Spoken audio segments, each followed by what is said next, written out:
Wait, just on time as we start. We're You caught us clapping. We're clapping to try and synchronize the audio and the video, and we can't even do that. Yeah.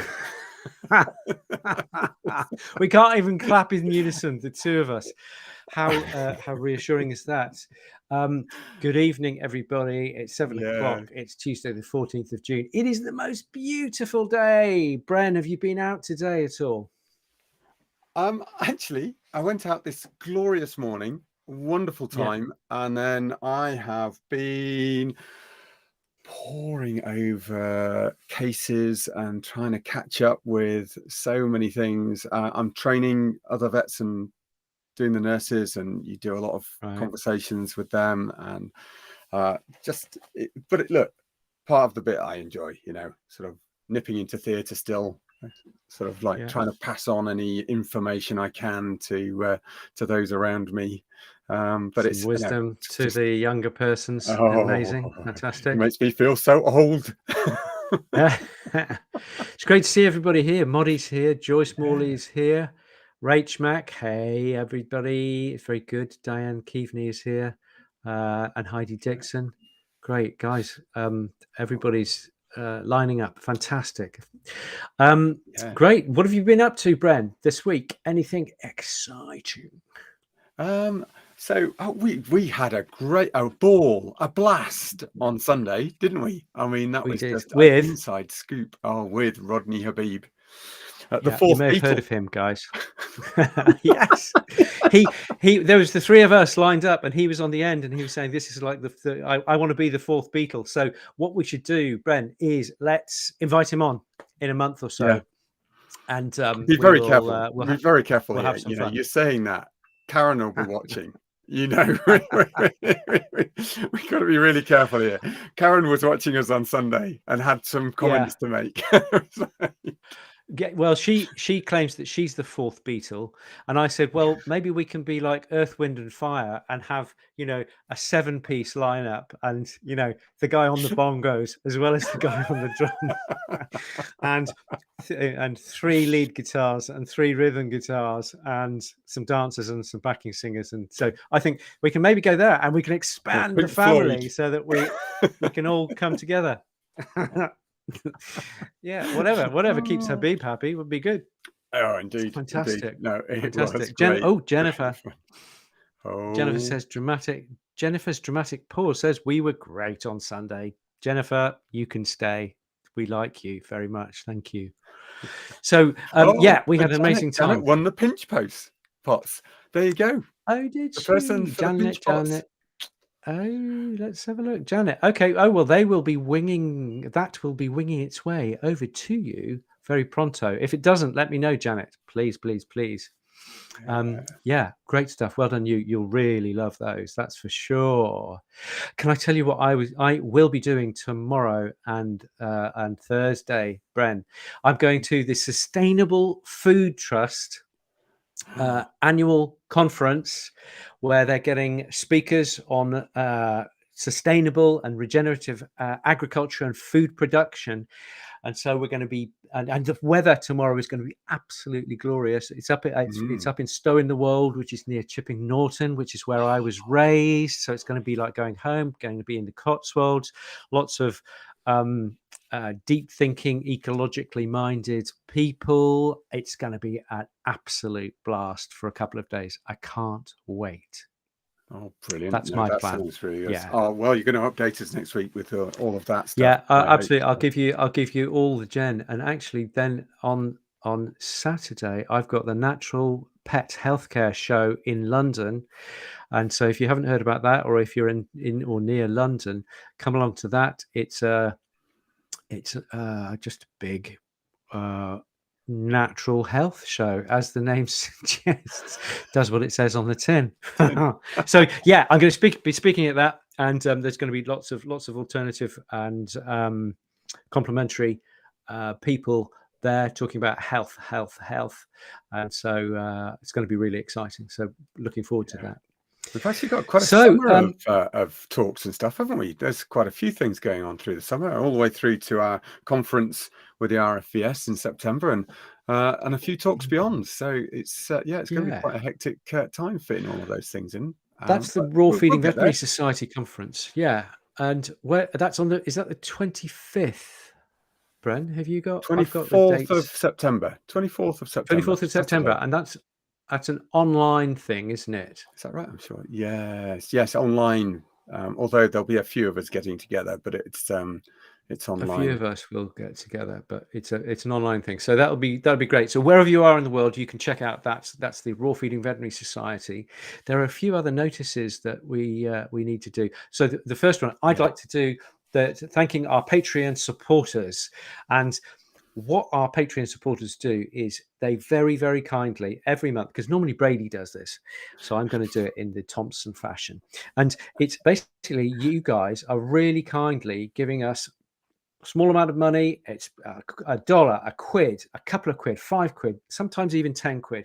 But you're just saying, thank you very much for every Tuesday night giving us your time, every Tuesday afternoon for researching what you're going to do and what have you, and sharing, delivering, and what have you. So I just want to say thank you very much.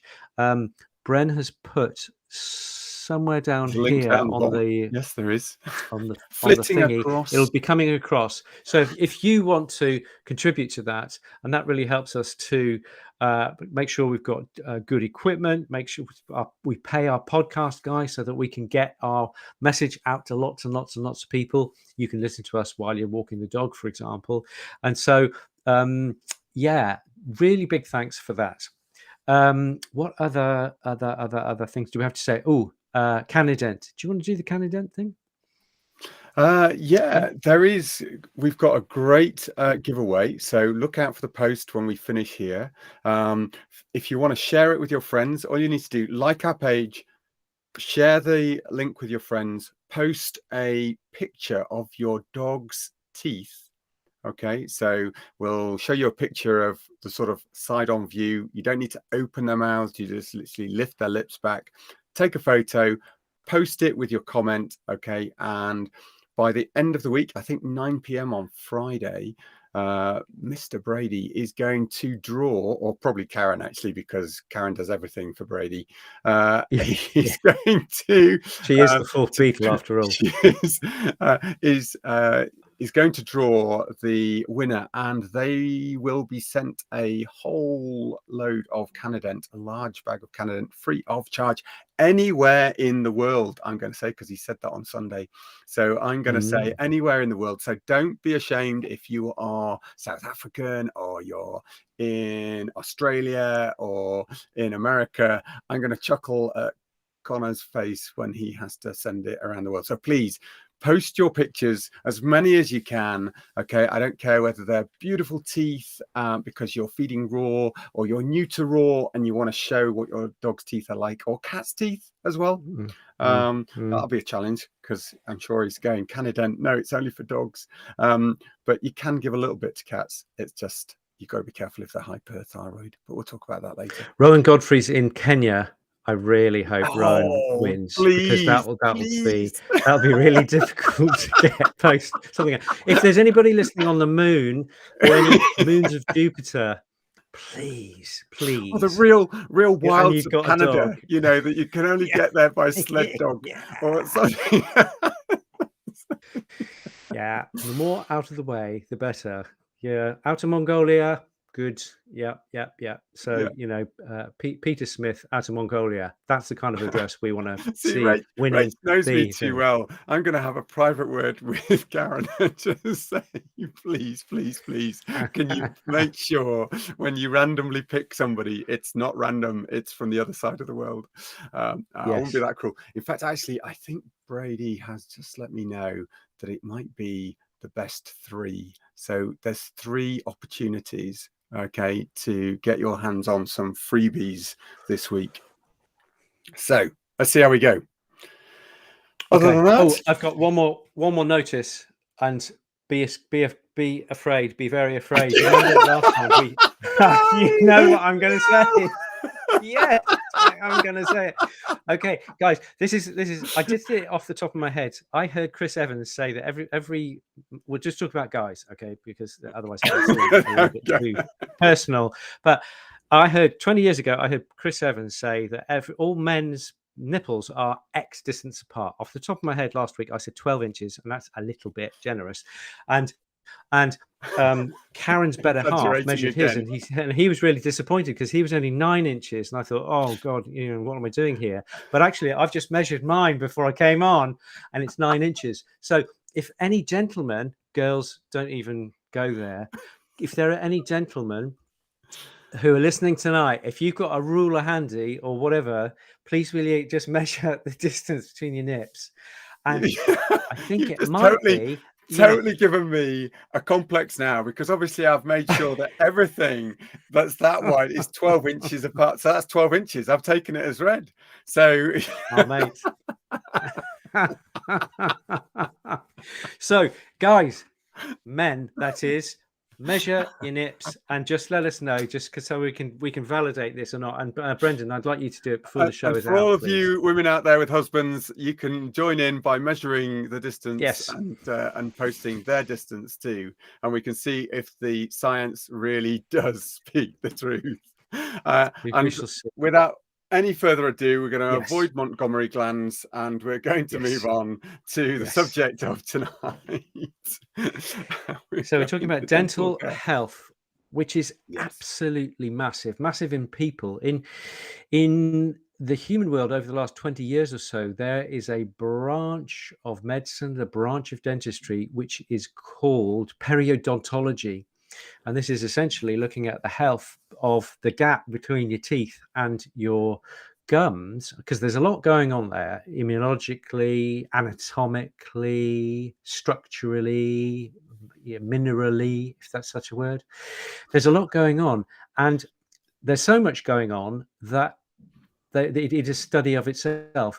And when you get periodontitis, when you get a chronic gingivitis for whatever reason, you will get a dump of bacterial toxins into your bloodstream, and on a day by day basis, it's like drinking poison all day long in minute quantities, but significant nonetheless. And that in humans, and I think it's similar in dogs, is associated with cardiovascular disease, with liver disease, with basically name an organ and it's got a disease. But also it's associated with Alzheimer's, cancer, low birth weight babies. So this is really profound stuff. It's not just having a nice McLean's minty smile. It's much more than that. It is fundamental to your health, and it is exactly the same in dogs, which is why we're devoting, when we're not talking about nipples and Mongolia, we're devoting the entire show to dental health. What are your opening thoughts, Bren?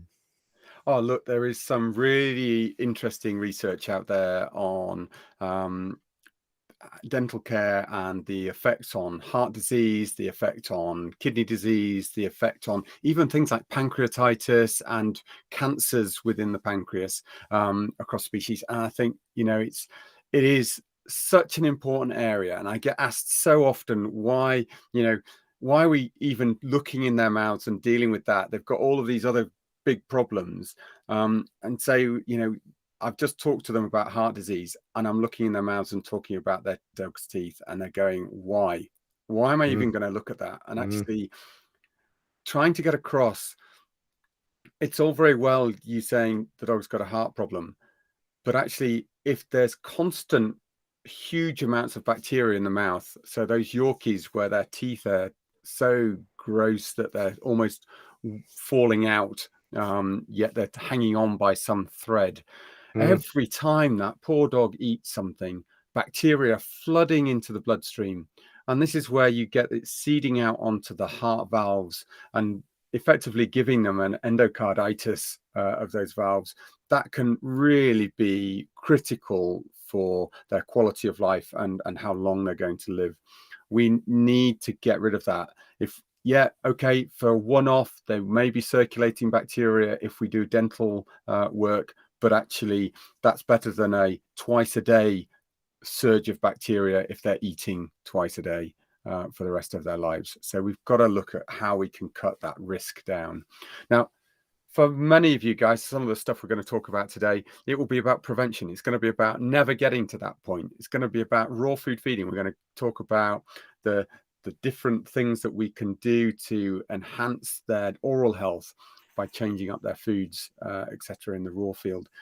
But just so that you're aware, if you're new to this, if you've just joined the raw revolution and you're just ditching the dry, go and show your t-shirt off. I know you want to. Okay, then ultimately you may already have some dental issues for your pets and you want to know how to get them. So we're also going to talk about how to deal with that too. Amazing. And so, brilliant. And so for you, Nick, what's your go-to if somebody's sort of coming to raw and you're sort of advising about dental health? What sort of information have you had in the past about why raw is good for teeth?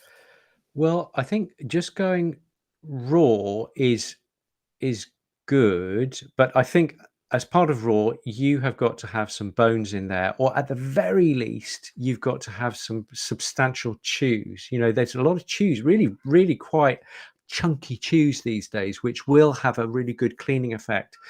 If you're scared of feeding bones, I've done a video. It's called Bones and How to Feed Them. And I think that was a something that you can have a look at. Okay, I'm trying to plug it, but basically it's just lots of information all in one space. So definitely worth a look there. And so just going raw on its own, I'm afraid, and I am the world's biggest fan of raw food, is probably not enough. It will improve the oral microbiome, and we're going to talk about oral microbiome. And there is, gritty, bony material. So there will be a certain amount of attrition, kind of sandpaper effect as you chew. But I think to really get the gold standard would be a good chunky or fine, depending on what the day. It doesn't really matter what the texture of the everyday food is, but some chews on a regular basis and bones on a regular basis.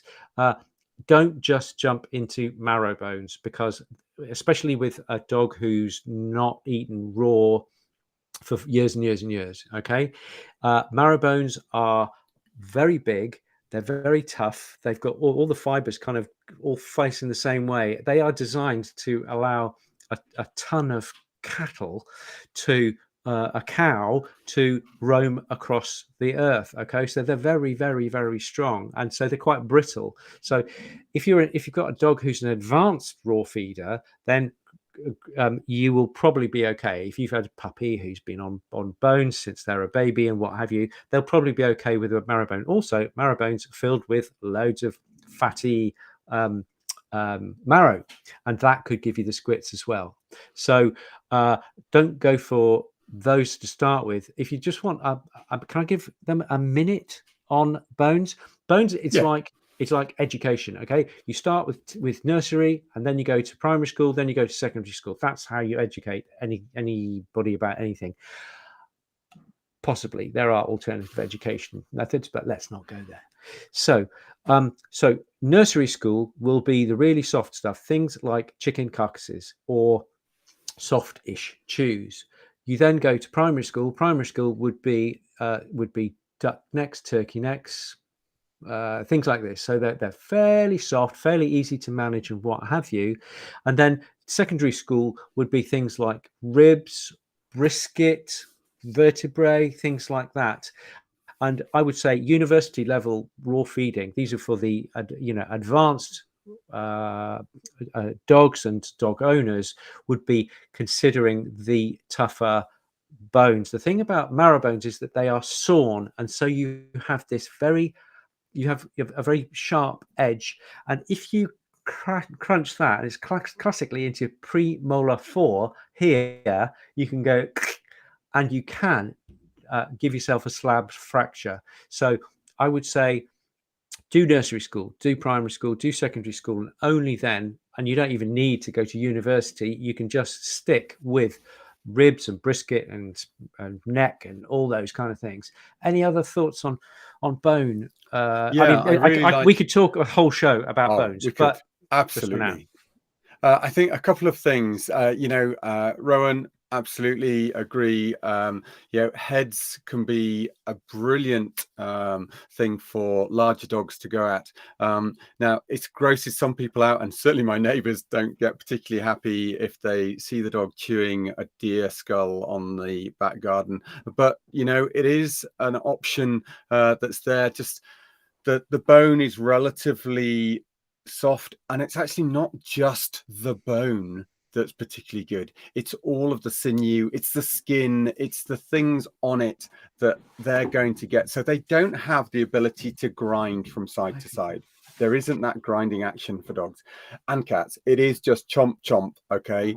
And so the only things that they truly will work those back teeth on are often things which are just got that sinew that they need to slice through, they need to scissor through, and that's the only reason that they'll be chewing away.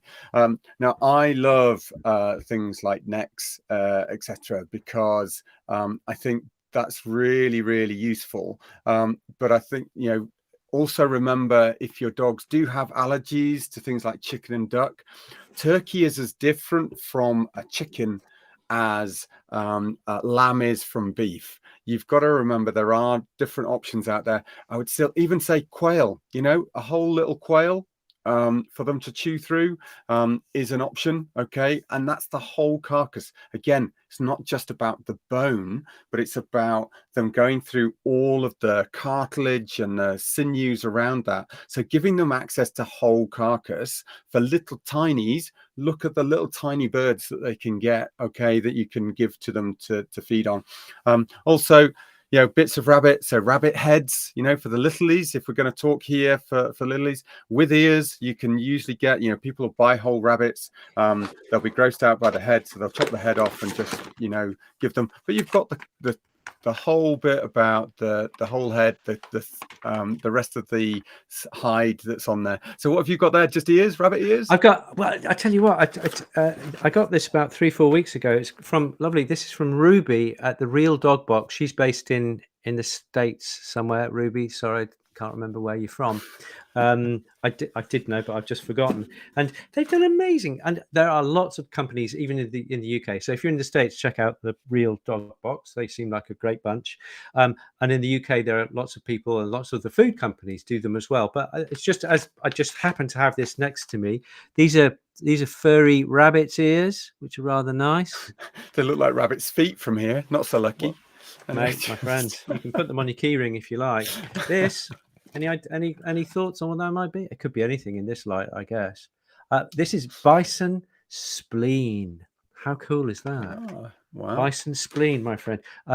Gabrielle is saying kangaroo tails, unbelievable. Yes, love it. Any tails are good.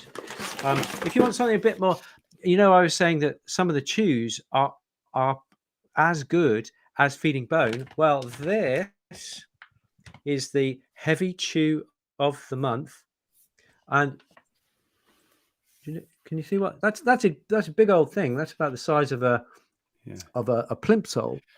Yeah, a smallish. Yeah, and just for these guys, because some of them are saying, "Is that cooked?" Okay, and I think you just need to discern the difference between air dried and cooked. Yeah. Just for the guys out there, what's the difference in your view, Nick? Air dried is low temperature drying. You just in the old days, the Native American Indians would just hang things in the breeze and let them dry so that they've got meat material in the winter, for example. And nowadays they'll do it in kind of fanned, slightly warm but not hot. No more than about 40 odd degrees to dry. They then put them into a pack and send it to you. So things like that. Yeah, it's dry, lasts for a very long time. It's really, really healthy, and you can't really go wrong with those kind of things. Yeah. And Catherine, this is exactly what I was saying. I've got a Labrador. I know exactly what you mean. If the treat is small, it's chomp chomp swallow, it's gone.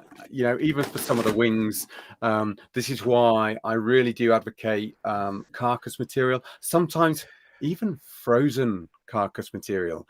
You know, if it's a hot sunny day and you don't want all the flies coming from everywhere in the neighborhood, putting out that frozen carcass for them to start chewing on to get through can be just as useful.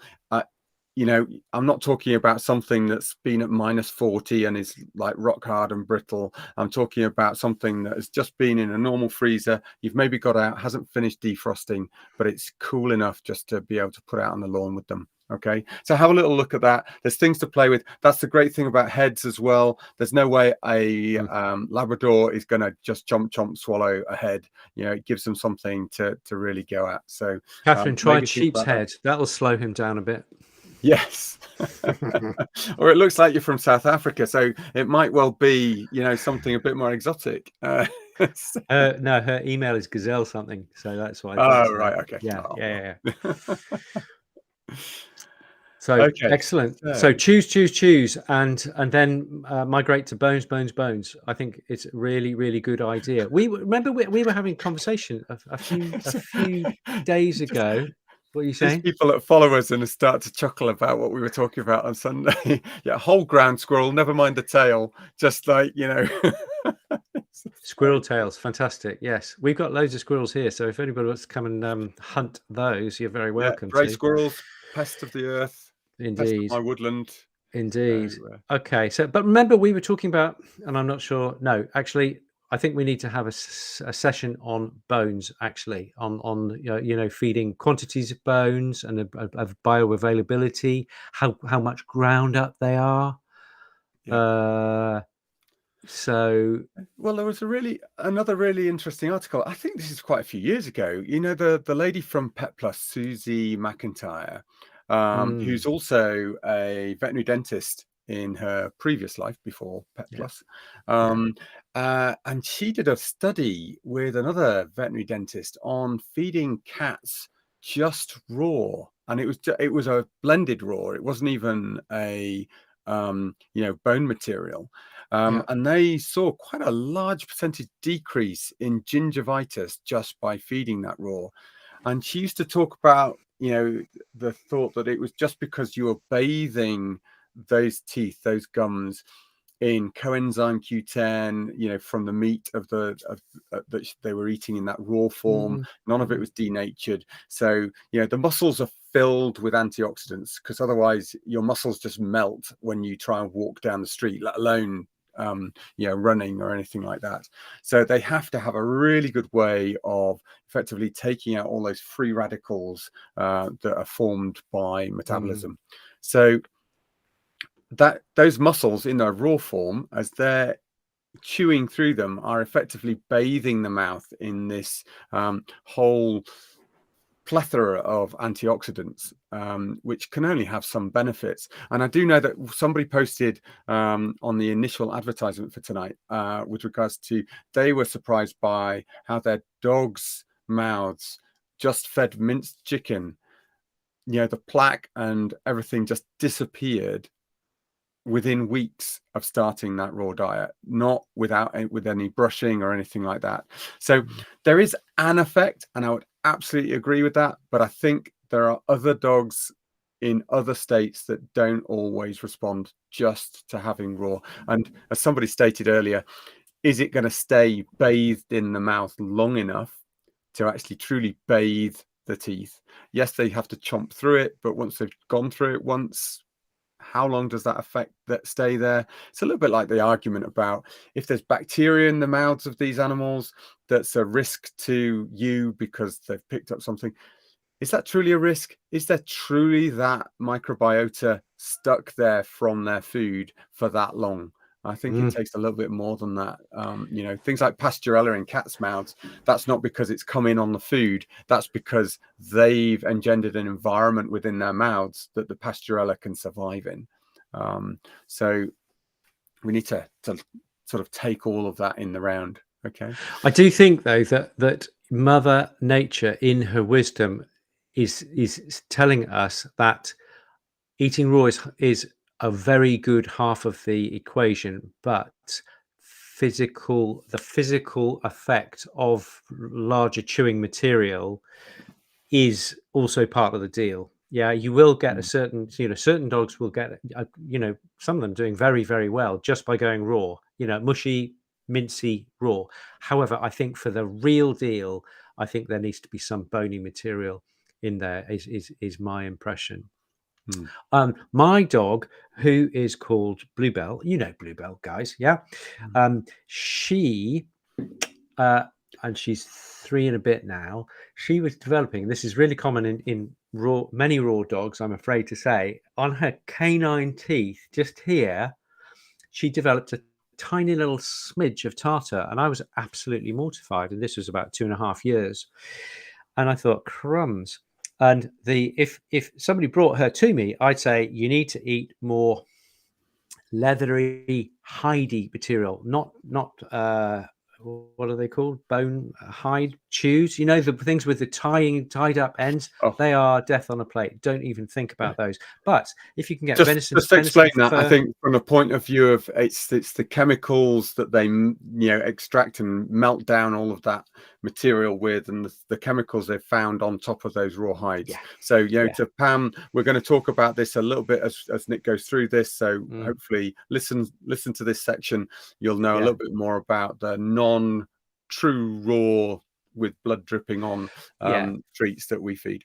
So raw hide chews, do not touch them. These are the things that are tied at each end. They are very, very artificial. However, if you go to your raw store, your local raw store, don't know where you are, Pam, but in the UK, practically every town nowadays, thank goodness, and Rodney was very impressed with this, practically every town has got a raw store. Nip along to them and say, what range of chewing of just simply dried bits of animal have you got for me to chew? Our guys downstairs, they've got horns from sheep and goats. They've got tendons which have been braided. They've got bits of all sorts of things, and they have bony material. They have hooves. They have hooves. Yep. So lots of options there. So I would say do a pick and mix and see what works with your dog. If you've got big dogs, go for the very much bigger, dinosaur sized chews, I would suggest is a good idea. And if you've got a smaller dog, you can go for whatever size chew, because they will take a while to get through that. But I think chews very, very important. Anyway, I was saying my little story is that she was developing a little bit of tartar just on the top of that canine, which is not unusual for raw-fed dogs. And Joe at Ingenious sent me some of this stuff. Can you see that? Mm-hmm. It's a bit like this. It's by a company called Lucar Plus, and Ingenious is the company in the UK who distributes. And he sent me this, and I've been using the allergy spray, which is a probiotic spray for skin, and I thought that's quite a useful thing to use. And he was saying this will clear tartar, and I thought, oh really? And so I tried it, and I only gave her 2 or 3 sprays, checked her 2 weeks later, and it was actually clear.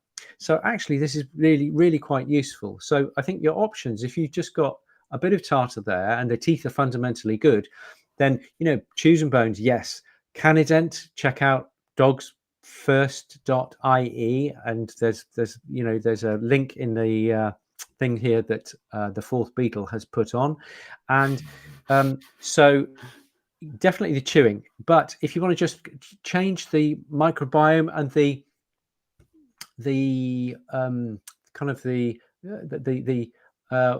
seaweed will change kind of the viscosity of the saliva and the biofilm which is on there. Bren, you were saying something about something that acts a bit like seaweed and to do with biofilms and how they're created. So I know that some of you guys that may use Bella and Duke, they actually went out and found a product from the States called Teef, TEEF, and it's basically looked at how those algal formulas that are used for teeth and dental health, and did some work on how plaque is formed. and we'll come to Canadent in a moment, Yeah. because that's one of those algal. I'll call them algal, but seaweed is another name for those. Yeah. And they looked at how to interrupt the communication between the bacteria that forms this plaque, which then, when it mineralizes, usually with some sort of calcium salt, becomes tartar. So let's get this straight for everybody out there. The Yeah. start point is you get mucus that dries in the mouth, and the bacteria are there munching away on that and eating, all of that mucus and all the debris that's in the mouth. And that's called plaque. And when they create an initial film, a biofilm, that is called plaque, as Nick quite rightly says. And that's the stuff that if you put the dye on will stain pink across the teeth. And that's the bit that they tell you to brush off every day, because realistically that biofilm should break down with you physically interacting. And there's a couple of options with that for dogs. There's a lot of groomers out there using EmiDog now, which is this ultrasonic brushing, and that they're doing for conscious dogs. I've seen that happen. But teeth is ultimately a product that you can dissolve in water and spray into the dog's mouths. You can dissolve in the water that they drink, and they can just drink it. And it effectively, it's secreted back out. It's acting on the biofilm to interrupt that communication, stop the bacteria from being able to multiply and grow there. And some of the work that they went on to look at with the oral microbiota was just identifying such bacteria as Porphyromonas, which actually in humans has been associated with causing pancreatic cancer and pancreatitis. So there is yet more evidence that the importance of dental health and the microbiota that's in there as to why we need to really be able to control that. So going back, there was an earlier comment with regards to they've got a raw-fed dog, and even with a raw-fed dog, they're still seeing some yellowing of the teeth, as you did with Bluebell. And I think it may well be that you need to do that little bit more, that the wrong bacteria have got into the mouth and are managing to establish a biofilm. So look at all of these products like Teeth, like Luca, like Canident. There are some other seaweed extracts out there. VetPro and NutriVet do a dental oral care product, which is seaweed based as well. Canident, we've got to say, look, it's got some great work. It's got more types of seaweed in it than the other products. I think Connor has done a great job of putting that together. I don't get anything from it. Do you, Nick? I don't know. I don't make it. No, somebody was, somebody was him. I don't know why we're selling it. We should just I don't know why. he makes let's just encourage him to plenty. give it away.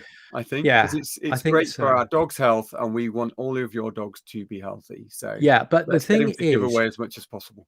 The thing is, it's a good product, and what's more, he will give a money back guarantee. So you can't be robbed. So check it out. It's not because he's a mate. It's definitely not because we don't make commission. If everybody could sign a petition to say that Brendan and I really deserve lots of commission on every sale of Canident, that would be really nice. So if somebody can organise that, please, Karen, that would be really good. Thank you. Yeah.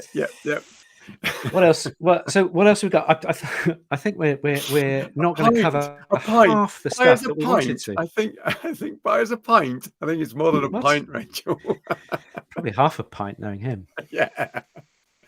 Anyway, so from point of view, there's some other bits that we probably need to cover off. There's a few people, in fact, actually, here we go. Lost you. Asked, have you lost me? Can you hear me? Are you there? So can you see that? So there are a couple of other options that are on there. So there are some things from homeopathy that you can use with regards to the teeth. So look at Fragaria, particularly. Fragaria is a remedy that we use to reduce plaque. It's a wild strawberry. So Matt, there you go. There's an off the shelf one. I think you will find that Dor West Herbs do actually sell Fragaria as a homeopathic remedy over the counter. So if you wanted to find some of those products. And that would be a 6x or a 12x, quite a low potency. Yeah. Is what Yeah. we typically use with Fragaria. Yeah. Okay. Cool. What about you? Where are you? We've just got a few more minutes left, Bren. Where are you on the shall I brush my dog's teeth debate? Let's have that for our final furlong. Yeah. Okay. So that's a really interesting one. I spent years and years and years teaching people how to brush teeth. So going from, wrapping stockings around fingers and not trying to open their mouths, but just lift their lip back and get them used to being handled around their mouths. And, I mean, it's useful because if we need to check their mouths, being used to having their mouths handled without it hurting, is invaluable. So there is always that side of things, but really from a physical side of things, getting them used to that, putting on gels, Vet's Life gels and things like that that can reduce gingivitis, all of those things we used to do. Abrasive products to try and actually break that biofilm down. And there was a study in General Small Animal Practice that talked about the benefits, but it was a relatively small study, and there were some biases within those studies because obviously the encouragement of doing that process was encouraging them to score the mouths better, so they had a lower score, but it was a relatively small number, and I think they did state more work needs to be done, and they didn't include any raw fed dogs or any others that had treats, etc. So there is this thing about then moving on to a brush, a soft bristled brush, much softer than human ones, placing it along the palm of your hand with the head on your fingertips. So you're not, if you want to work out how painful it is, get your partner to brush your teeth with your toothbrush, and you'll suddenly find out how difficult it is for them to be accurate. So get them to hold the head of the brush on the finger and go in. What did I find out over years is compliance. People actually being able to do that on a daily basis, day in, day out for their dogs, virtually zero. Okay. They might remember to do it once or twice a week. Is it truly effective? Hands down, I would say giving something that is something that they're more willing to do has much greater effect, and is much better received than somebody actually spending 20 minutes trying to brush their dog's teeth. So personally, if it's a manual brush, I don't find that it's as effective as I would like it to be. But you quite like the EmiPet, the ultrasonic cleaners. Yeah, well, I've seen some people showing the befores and afters, and I mean that not literally, 5 minutes later they're all clean, but the before and then, after 2 months, this is where they'd got to with that dog, with once a week brushing, so not, daily brushing, but once a week brushing. I always have that niggle in the back of my head. They say, look, you can't hear it, but it's ultrasonic. So I always question, you can't hear a dog whistle. Is the dog just tolerating that high volume? I've heard horror stories of dogs which aren't compliant, effectively having their mouths tied shut so that they can lift the lip and do the teeth, but the dog can't have a snap at them because it's got the band around its nose. So I always just go, it doesn't sit particularly well with me. I'm sure there are lots of groomers out there that can tell me if they're using this product, how great it is. I think there are some dogs which are very compliant that do love it. And I think if all of the studies and the evidence that EmiDog have put out there are absolutely true, then, it's a great possibility without requiring anesthetics for cleaning those dogs' teeth. However, neither of us are particularly keen on brushing teeth if we can get carcasses and good chews and bones and these kind of things into our dogs. The way I look at it is that if you've got a moderately compliant dog, you might be able to do the outside of the teeth, but to get most dogs to do the inside of the teeth, which is 50%, 40% of the teeth surface. Yeah, your teeth have got an outside, they've got a top, and they've got an inside. So if you only do the outside and the top, that's only 60% of the mouth. So it means that you're neglecting on a daily basis 40% of your mouth. And I think that's probably not going to lend itself to a clean oral environment. And I think hands down, working on the biome and working on the food and working on the bones and the chews, that for me is the future. That really is the future. And also, as Michelle from the States, Michelle Chardon, sorry, Michelle. She says she's got 15 dogs. She'd be spending all day long cleaning every dog, and it would be like the fourth bridge. She'd just have to go the next morning, start the other one, right the way through. So that's a no-go. Dogs have been cleaning their teeth pretty effectively, I think. There are papers that say that there are many wolves who have tartar in their teeth, but I think a wolf's environment and a pet dog's environment are two different things. They don't have to go and pull down their prey with their face, as Brady would say. One last bit about dental treats. Somebody asked earlier, they don't feed raw. What about other dental treats? There are some dental treats out there. I would please say avoid. Packed with whey and cereal and sugars. They've got more calories than a Mars bar. They are just full of things that will cause leaky gut and reactive guts. They often will cause diarrhea. And I've had a number of allergic dogs which people have been feeding restricted protein diets, but they insist on giving their dog one of these as a treat because it's great for the teeth. And 4 months in, you're trying to work out why the dog has always continued to react when you've gone through a number of proteins trying to exclude them. And then we've realized it was purely down to the amount of cereals and other, let's not put the final word on it, rubbish. Oh, thank you. You got me out of a hole there. Yeah. And these are dental. It sounds a bit like dental sticks. These things that you're describing. Does it? I didn't mention a word. But I think. Okay. I think it sounds a bit like dental. Sounds like dental sticks. Yes, it does sound a bit like that. And Star Russell is saying a rice bone's okay. Nah, rice, it just breaks down to glucose and it doesn't do you any good. Go for the real deal. If you don't want to feed bones, have bone in the food and give really big chunky chews, but bones, get some ribs, get some beef ribs, get some lamb ribs, get some goat ribs, things like that. Get those into the dog. Really, really, really good. So this is good. Great. Now, lumps and bumps. Somebody has mentioned, we said we were going to talk about lumps in the mouth. There are some benign and some fairly aggressive lumps. And we wanted to deal with dental care today because it's sort of like the first step.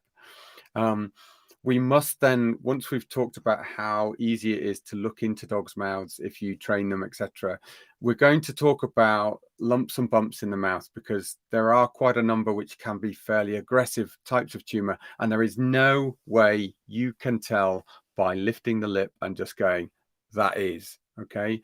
As Nick said last week, lots of thoughts about how to test them. We're going to dedicate a whole session to lumps and bumps in the mouth so that we can talk from epulis, which is sort of a benign fibrosis, all the way through to malignant melanomas, squamous cell carcinomas, all of that horrible stuff that can affect our dogs and cats. So we will be dedicating a special section all to that over the coming weeks. So watch out for. When should we do that, Bren? Should we do that next week? What have we got? Thinking about?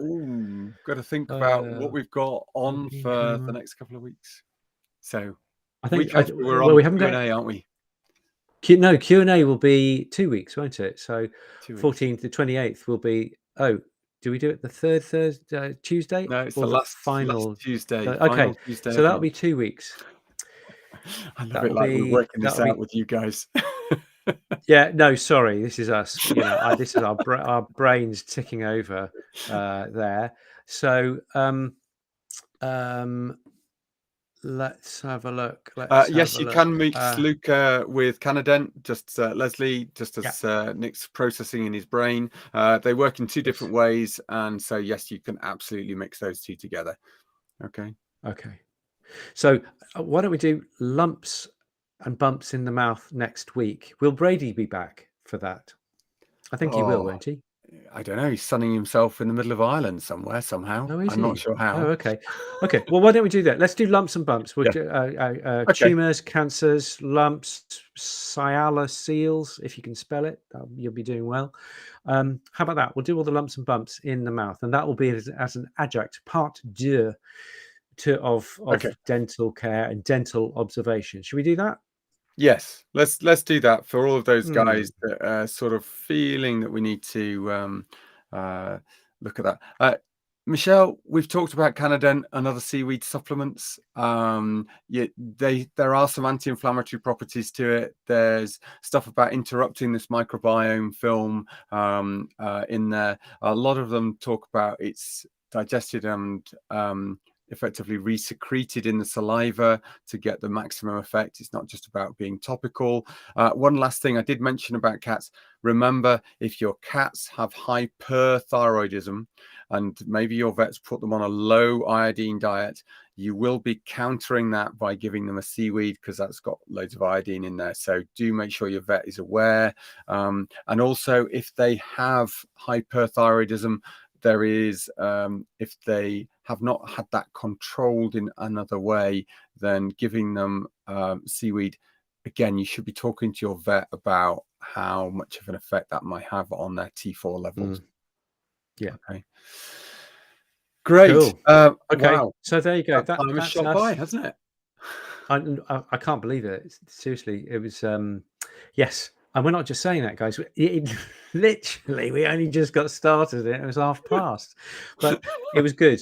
Really, really good.